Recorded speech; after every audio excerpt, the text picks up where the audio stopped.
grande parte das pessoas não sabe que dormem mal. Perfeito. O que acontece, cara?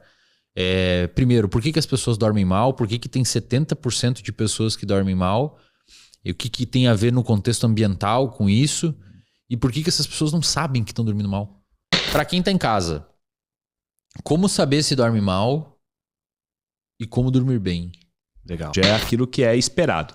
Indivíduos que mantêm um grau de sonolência, né, sente sono ainda até 9, 10, 11 horas da manhã, tem alguma coisa já sinalizando que não está bem. Perfeito. As pessoas não sabem que dormem mal. Perfeito. O que acontece, cara? Primeiro, por que as pessoas dormem mal? Por que tem 70% de pessoas que dormem mal? E o que tem a ver no contexto ambiental com isso? E por que essas pessoas não sabem que estão dormindo mal? Perfeito. Eu acho que eu começo pela última pergunta. Por que as pessoas não sabem que estão dormindo mal? Primeiro porque, de fato, restrição de sono, uma dificuldade de você organizar a sua vida vai levar a um sono mais inquieto, né? Um sono um pouco mais agitado. E isso, naturalmente, não é reparador. A pessoa não descansa.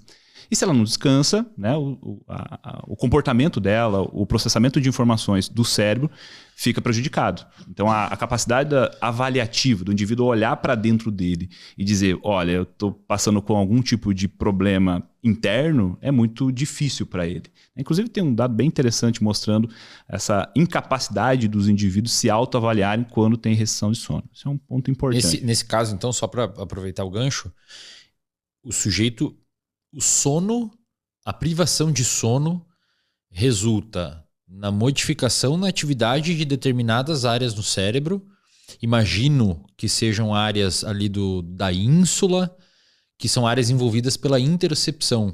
É a capacidade que a gente tem de sentir os estados fisiológicos internos. Perfeito. E a pessoa resulta ela não consegue... É tipo uma pessoa que está com febre e não sabe que está com febre. Exatamente, exatamente. Imaginam que existem...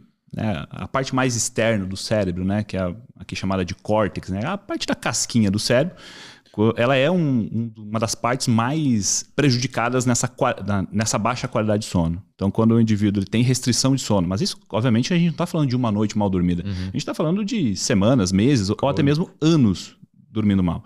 E isso vai trazer um impacto significativo na comunicação dos neurônios, né? Imagina que o cérebro é formado por muitos neurônios, 86 bilhões, e quando você tem essa privação de sono, você tem uma má comunicação entre esses neurônios. Então, o cérebro todo é afetado. Obviamente, principalmente aqueles componentes, partes do cérebro que são relacionadas à atenção.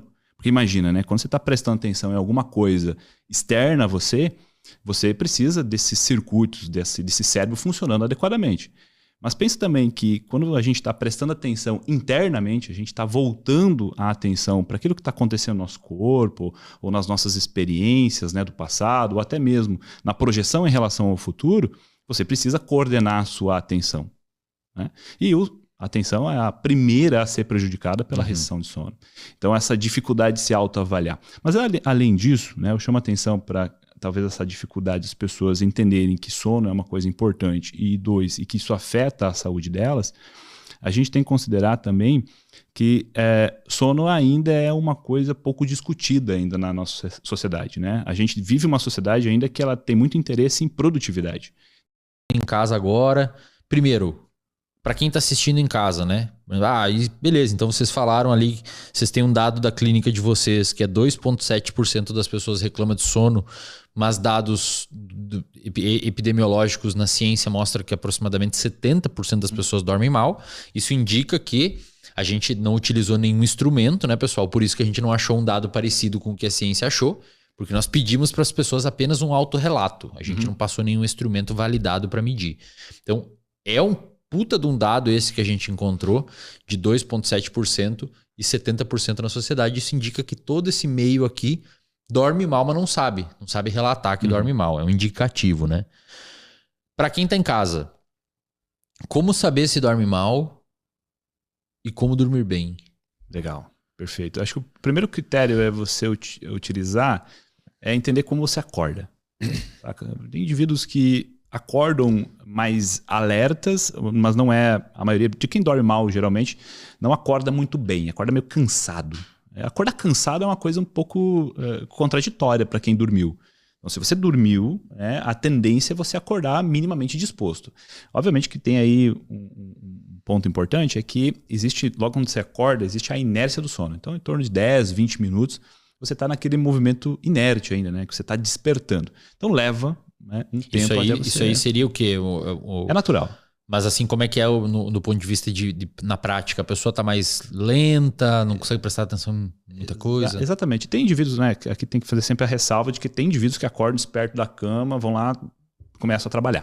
Tudo bem, existem. Mas é normal que as pessoas, nos 10 a 20 primeiros minutos quando acordam, elas têm uma certa inércia, né? Um pouco de dificuldade de você pensar naquilo que está acontecendo na sua vida, né? Você está mais sonolento, parece um pouco que você está com uma certa preguiça inicial.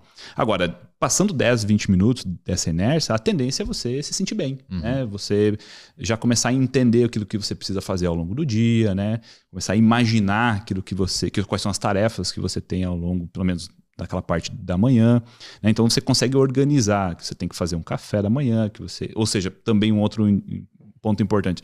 Você precisa, depois de 10, 20 minutos, você já começa a sentir algum tipo de interesse em comer, por exemplo. O que a gente vê muito na clínica é indivíduos que não tomam café da manhã porque não sentem fome. Isso talvez seja um sinal importante de que alguma coisa já não anda bem nele. Então, um dos principais critérios aqui que a gente pode já começar a pensar de uma forma prática é como o indivíduo acorda. Tá? E geralmente o nosso alerta, né, na média, na maioria das pessoas, ele não vai estar nas primeiras horas da manhã. A maioria das pessoas vai ter um aumento do alerta por volta das 9, 10 horas da manhã, onde você vai estar com o processamento do seu cérebro a todo vapor. Esse exemplo é de quem dormiu bem. É de quem dormiu bem, ou seja, é aquilo que é esperado. Indivíduos que mantêm um grau de sonolência, né, sente sono ainda até 9, 10, 11 horas da manhã, tem alguma coisa já sinalizando que não está bem. Perfeito. Agora, tem outro ponto importante, é que nosso alerta, geralmente, ele cai mais ou menos, né, ao meio-dia até 1h da tarde. Isso é natural, principalmente depois do almoço, né, até algumas pessoas um pouquinho antes. É ideal, inclusive, quando as pessoas sentem um pouquinho de sono, né, logo depois do almoço, nesse horário, podem ser compensados com um momento de relaxamento, até mesmo uma soneca de 10 a 20 minutos. Tá? Mas assim, a sonolência diurna, né, tanto de manhã quanto à tarde, já é um excelente indicativo. Tá? Eu acho que as pessoas elas precisam se sentir bem operante ao longo do dia. E muita dificuldade, né, dificuldade de prestar atenção naquilo que elas estão fazendo, né? A procrastinação é um exemplo disso, né? Você tem dificuldade de começar tarefas, é um sinal também de indicador de dificuldade de qualidade de sono. Mas antes de tudo isso, a gente tem que também pensar quantas horas seria adequado uma pessoa dormir, né? Então, pessoas que dormem 4, 5 horas todas as noites, obviamente, isso não é um tempo adequado. A gente sabe que adultos saudáveis, eles precisam dormir de 7 a 9 horas todas as noites. E isso é variável. Então, tem indivíduos que dormem 7, isso já é suficiente. Tem alguns indivíduos, mas isso é extremamente raro, que tem uma diminuição dessa quantidade de sono, né? Indivíduos que se sentem bem com 6 horas, mas isso é a exceção, a regra é de 7 a 9. Então, se você já está dormindo menos, já é um indicador. Menos de 7 horas já é um indicador para prestar atenção.